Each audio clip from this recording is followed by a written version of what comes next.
looking again at the book of Daniel, I mentioned in the first video, and the title of this series is I, Daniel Hebrew, because the connection is the film that was made a little while ago, I, Daniel Blake, which is really all about somebody who's dealing with a system. In the Urban Dictionary, Babylon is a kind of a name for the evil system, the state, the system that's probably corrupt and one that needs fighting. I remember speaking to two young friends in quite a long time ago, perhaps in the late 90s, and I was staying for a few months in a place called Half Moon Bay in California, and they used to describe San Francisco as Babylon, the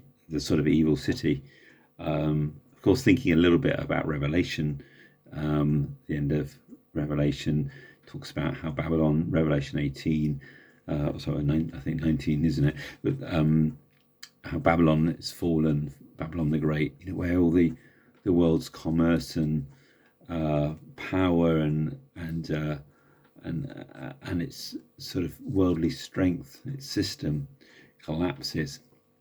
And so sometimes we can see Babylon in that way, and the book of Daniel, the prophet Daniel, is really about this chap Daniel, and it talks about his three friends as well, and the whole context of God's people. The Jewish people have been taken captive in exile in Babylon for 70 years, away from their homeland, away from the place of God's promises, in a foreign environment. They're a place they just don't feel they fit at all. A place where they don't want to feel like they're going to compromise with this evil system that they've suddenly been caught up in.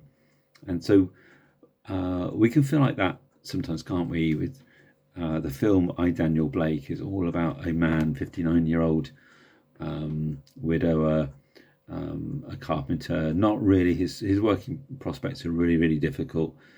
Supposed to be recovering from heart problems, shouldn't really be working, and in the film, he's got to sign up for a benefit in the UK called ESA, Employment Support Allowance. I signed up for that myself at one point, and he just doesn't fit into the tests very well, and the system doesn't work for him. It seems he's having to fight this massive evil system just to get to survive. And then he meets other people, other friends who are in the same boat as he is. They're in the same situation, and it's very interesting in Daniel chapter 12.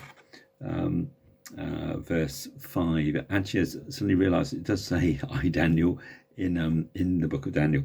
Then I, Daniel, looked, and there before me stood two others on this bank of the river, and one on this bank of the river and one on the opposite bank. One of them said to the man clothed in linen who was above the waters of the river, how long will it be before these astonishing things are fulfilled? So that's just a little glimpse of towards the end of the book, but it's just talking about a situation when there's Daniel and he's standing there. He's beginning to get incredible revelations and understanding about the times that are ahead and things that will unfold. And the end of the book is very dramatic like that, and very, they call it apocalyptic literature, like Revelation, like the book of Revelation at the end of the Bible. So, but before all that happens, the narrative of the book of Daniel is very much about this man in this strange, unusual foreign environment, trying to cope with living in that, being put right in the center of it. These guys, not just on the edge of it, but they're right bang in the center.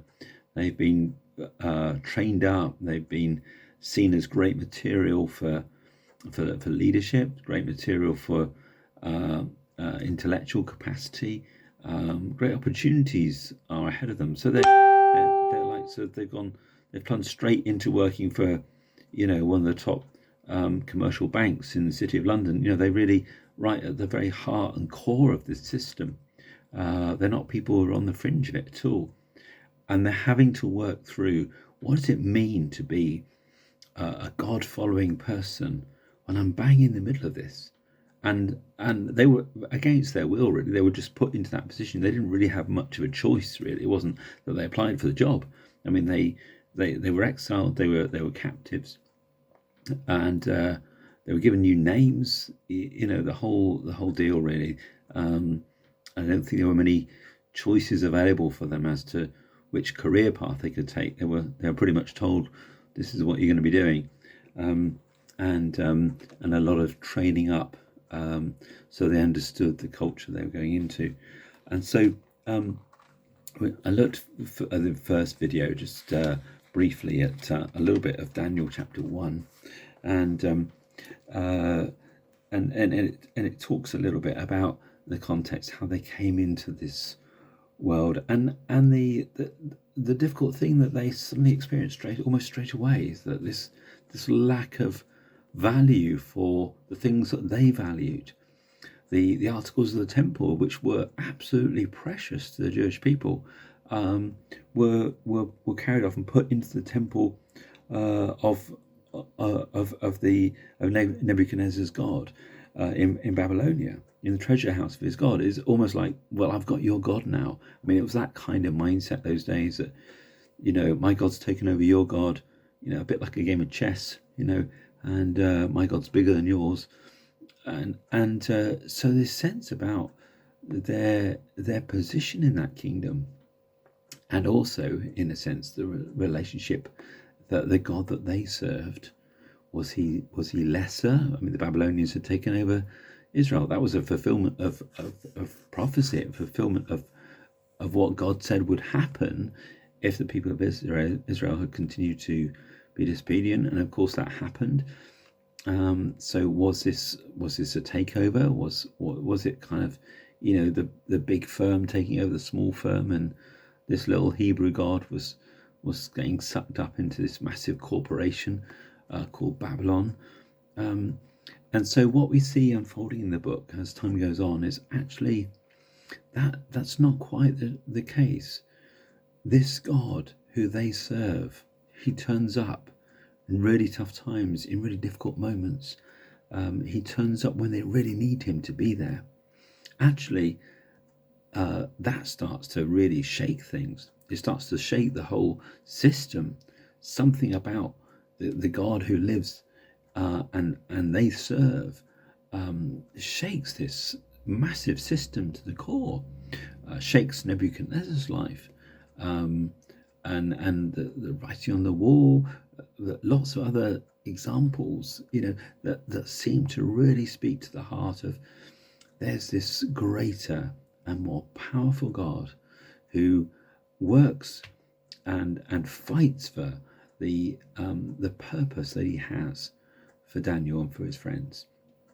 He has a greater purpose, even over and above this exile that's happened to God's people, even over and above them being a place of very foreign culture, very difficult, very alien culture, and a very, very how can we say, like a culture which they feel they could never fit into, a culture that they feel is completely against the worship of the living God.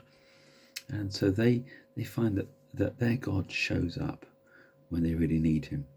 And so we're going to look at the book of Daniel as we go along and see the various ways in which that happens.